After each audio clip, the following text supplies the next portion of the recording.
Hey, I'm Callie Lewis. You're watching Geek Brief TV. This is Brief 701.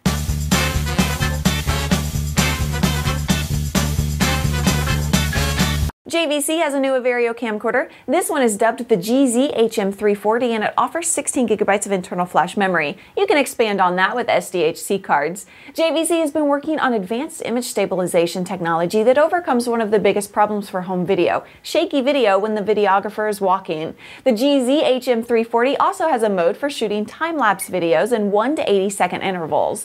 Another useful feature is auto record. If you have it turned on, the camera will only record when it senses motion. It makes the camera useful for surveillance and capturing wildlife. The lens is a Konica Minolta HD lens with a 20 times optical zoom. The CMOS sensor is 1.37 megapixels. What if you could turn any surface into a multi-touch input device? Displax is a company in Portugal working on making that happen. They've created a polymer film that can be overlaid on glass, plastic, or wood to capture touch Jeff Hun style. It uses a grid made of nano wires to read touch from up to 16 fingers now and 65 fingers in the future. The film can also be applied to curved surfaces. Cool.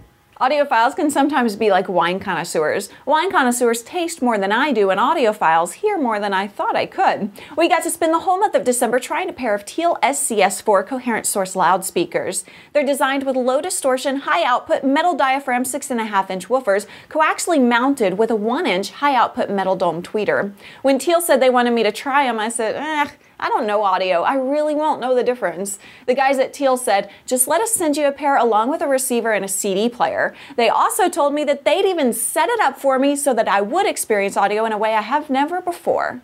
Oh my goodness! Tom McGee from Sage Solutions came to the house to make sure the speakers were positioned just right. He plugged everything into a Taurus power conditioner, uber expensive audio cables, a Bryston B100 SST integrated amp, and a Bryston BCD1 CD player. After setting everything up, Tom explained the concept of imaging to me. You know, one of the beauties of stereo recordings that so often does get missed out is the fact that with using two speakers and the work that the engineer and the producer put into their portion of making a recording, that a recording does have the ability to image. And what we mean by that is just, for example, I think one of the things you heard that the vocalists in some of them were really placed in the very center between the two speakers and up, say, 5-6 feet, whatever that is. The voice didn't seem to be coming out of two little boxes, but from somewhere where there was no speaker.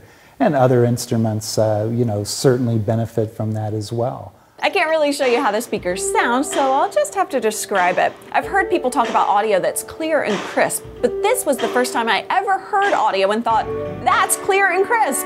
It really was, especially when we listen to music with acoustic instruments. Now, I have to be honest with you. We tried the speakers with my own cheap Radio Shack speaker cables and without the power conditioner, and we couldn't tell that the expensive hookup made a difference. We also connected the speakers to our Onkyo AV receiver in the home theater, and the sound blew us away. Our home theater setup can be loud, but the speakers we have sound like mud compared to the Thiel's. I'm still no audiophile, but now I have an appreciation for what I've been missing. Today's brief was brought to you by Squarespace.com. Squarespace gives you the tools you need to put together a great-looking website without the hassle of having to know and work with code. All you need to know is this. Head on over to Squarespace.com and use discount code GEEK to save 12%. Once you're done with that, send me a note to the link with your newly developed website, Facebook.com/CallieLewisFans or Twitter.com/CallieLewis. Thanks for your support and thank you for watching. Bye!